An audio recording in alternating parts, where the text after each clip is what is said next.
మనిషి జీవితం ఎలా ఉంటుంది అన్నదాన్ని ఎంతో గొప్పగా మాట్లాడాడు. దాంట్లో ఒక వ్యక్తి అరణ్యంలో వెడుతున్నప్పుడు ఎన్నో క్రూర మృగాలు అన్ని వైపుల నుంచి వచ్చాయి.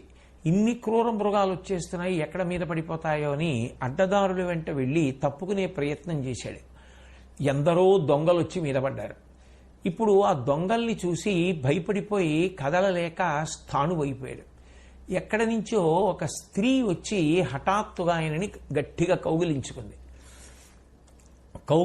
దూరంగా తీసుకెళ్ళింది. ఒక పెద్ద బావి ఉంది.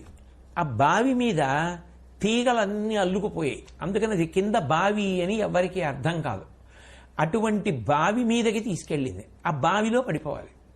ఇప్పుడు ఆ బావిలో పడిపోతున్న సమయంలో అదృష్టవశాత్తు ఈ పడిపోతున్నటువంటి వ్యక్తి యొక్క పాదములు ఆ తీగలలో చిక్కుకున్నాయి.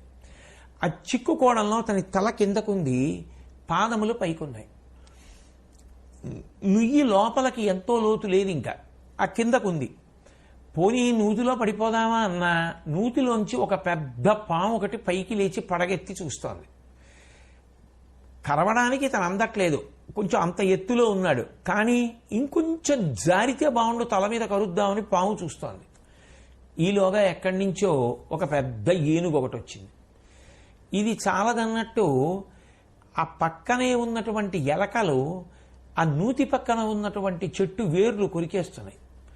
ఆ చెట్టుకి తేనె చుక్కలు ఆ తేనె పట్టులోంచి ఒక్కొక్క చుక్క పడుతుంటే ఇన్ని బాధల మధ్యలో ఉన్న వ్యక్తి ఆ నాలుక చాపి ఆ పడుతున్నటువంటి తేనె చుక్కల్ని చప్పరిస్తున్నాడు. మహారాజా, మనిషి జీవితం ఇలాగే ఉంటుంది.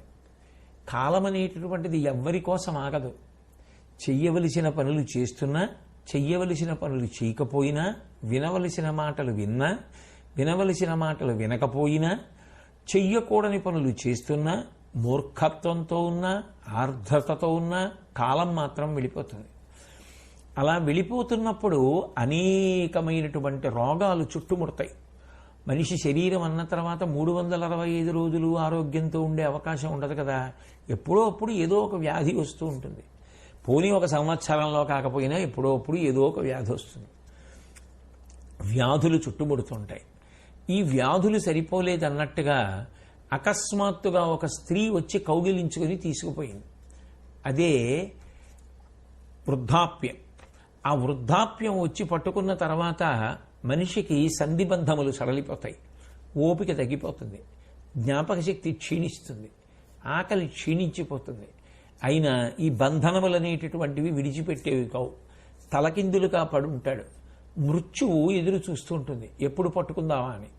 అదే నూతిలో ఉన్నటువంటి పాము ఆ సంసారంలో తలకిందులుగా పడిపోయి ఉన్నాడు. అయినా కూడా అప్పుడు కూడా ఇంద్రియములు సుఖమును కోరుతుంటాయి కాబట్టి 5 తలల ఏనుగటు వైపు వచ్చింది. అదే పంచేంద్రియములతో కూడుకున్నటువంటి మనసు. అది ఎంత పెద్దది అంటే ఏనుగంత పెద్దది అంటారు. ఆ ఇంద్రియ సుఖములకు హద్దే ఉంది. ఎప్పుడూ ఇంద్రియములతో సుఖాలు అనుభవించాలనేటటువంటి కాంక్ష మనసు యందు ప్రబలుతూనే ఉంటుంది. అయ్యో కాలమైపోయింది, ఓ పక్క నుంచి ఆ ఉన్న కాలం కూడా అయిపోతోంది. ఎందుకనంటే ఎలకలు కొరికేస్తున్నాయి. ఆ కొరికేస్తున్నప్పుడు ఏ తీగలు 4 తెగిపోయినా తన కాళ్ళకు ఉన్నటువంటి పట్టు వదిలేస్తే నూతిలో పడిపోతాడు. పడిపోగానే పాము కరిచేస్తుంది, కరిచేయగానే చచ్చిపోతాడు. అలా ఎదురు చూస్తోంది పాము.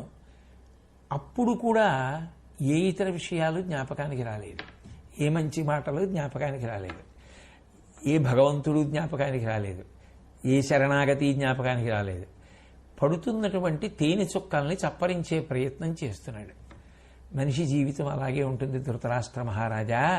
ఎప్పుడూ ఏదో సుఖం సుఖం సుఖం, దాన్ని పొందాలి దీన్ని పొందాలనేటటువంటి తాపత్రయమే తప్ప ఇంద్రియాలతో ఆ సుఖం అనుభవిద్దామా ఈ సుఖం అనుభవిద్దామా ఈ చాంచల్యమే తప్ప అసలు జీవితానికి పరమార్థం ఏమిటి అన్న దాని గురించి ఆలోచించరు. అట్లాగే వెళ్ళిపోతుంది.